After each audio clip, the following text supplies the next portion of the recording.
Putin बड़े परमाणु हमले की तैयारी क्यों कर रहे हैं? इसका जवाब पुतिन की जनवरी प्लानिंग से तय कर लिया जाता है। पुतिन ने तय कर लिया है कि यूक्रेन के वॉर प्लानर्स का ही एक बार फिर सफाया कर दिया जाए। इसीलिए नए साल में कीव को कब्जे में लेने का टारगेट सेट किया गया है। कीव पर ताबड़तोड़ प्रहार का दौर फिर शुरू हो गया है। 60 से भी ज्यादा मिसाइलों ने एक बार फिर यूक्रेन को दहला दिया है। सोमवार को पुतिन बेलारूस जा रहे हैं और रिपोर्ट यह है कि यहीं से कीव पर कब्जे का मिशन नए सिरे से शुरू होने वाला है। अलर्ट का सायरन गूंजा।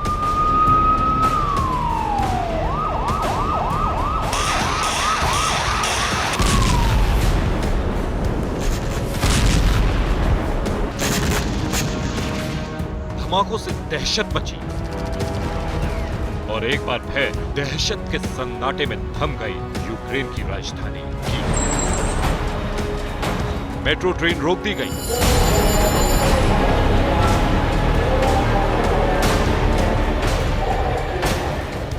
बिजली काट दी गई, सड़कों पर गाड़ियां जहां थी वहीं पार्क कर दी गई और अंडरग्राउंड मेट्रो स्टेशन में छिप गए कीव के लोग। क्रिसमस पर सीज फायर की उम्मीद लगाए बैठे यूक्रेन के लोगों के लिए यह पुतिन की नई चेतावनी है।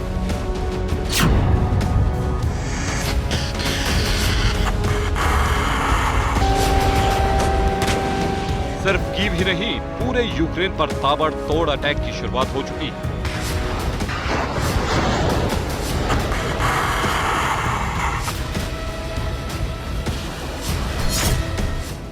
यूक्रेन का दावा है कि एक बार फिर रूस ने ब्लैक सी में मौजूद अपनी मिसाइल कैरियर्स का इस्तेमाल किया है।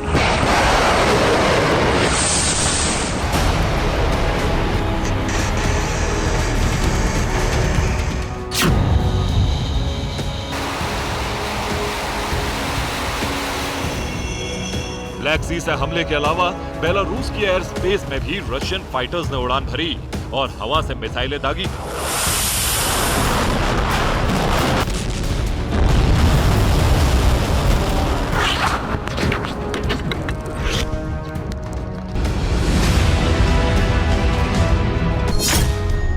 के दावों के मुताबिक रूस ने पहली बार स्ट्रेटेजिक बॉम्बर का इस्तेमाल किया। रूस ने Tu-22M3 बॉम्बर से फायर किए क्रूज मिसाइल। 60 मिसाइलों से कीव और यूक्रेन की दूसरी जगहों पर हमला। यूक्रेन के लिए गिनना मुश्किल था। यूक्रेन में तैनात एयर डिफेंस के लिए संभालना मुश्किल होगी। कीव की सुरक्षा पर कई एयर डिफेंस की तैनाती है।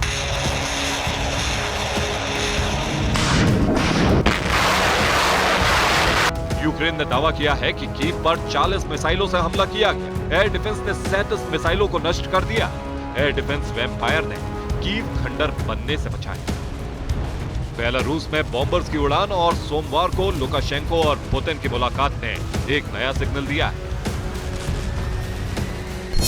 पहली आशंका है कि बेलारूस अब युद्ध में डायरेक्ट शामिल हो सकता है। दूसरी आशंका है कि बेलारूस से कीव पर कब्जे का मिशन नए सिरे से शुरू होगा। तीसरी आशंका है कि जनवरी में बेलारूस की सीमा से 2 मोर्चों पर युद्ध की शुरुआत होगी।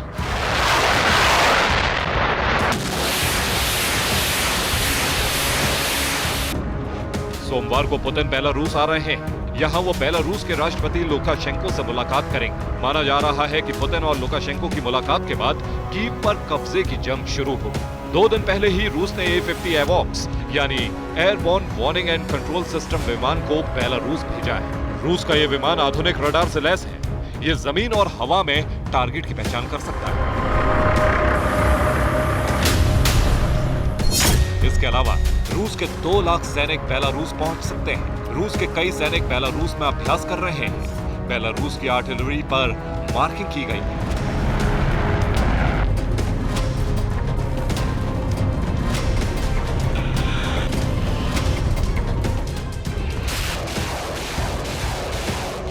बेलारूस की सीमा से कीव पर हमला करना बेहद आसान है। यूक्रेन की सीक्रेट रिपोर्ट के मुताबिक 2 लाख सैनिकों को बेलारूस पर जमा किया जाएगा।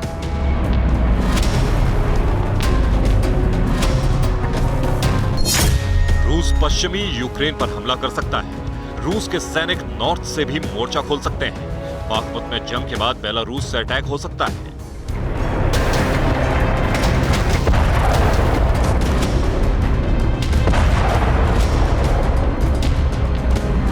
यूक्रेन के एक कमांडर इन चीफ ने खुलासा किया है कि नए साल में कीव पर कब्जे के लिए रूस ने दोबारा प्लानिंग की।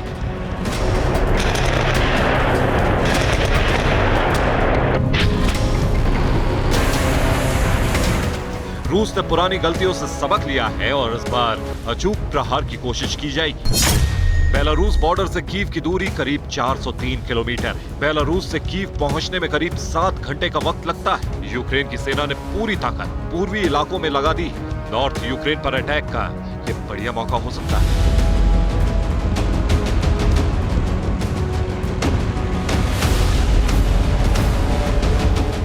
कीव पर कब्जे की कोशिश पहले भी हो चुकी है, लेकिन तब रूस की सेना को वापस लौटना पड़ा था। माना जा रहा है कि 2023 के मार्च तक पुतिन ने कीव पर कब्जे की डेडलाइन तय की है।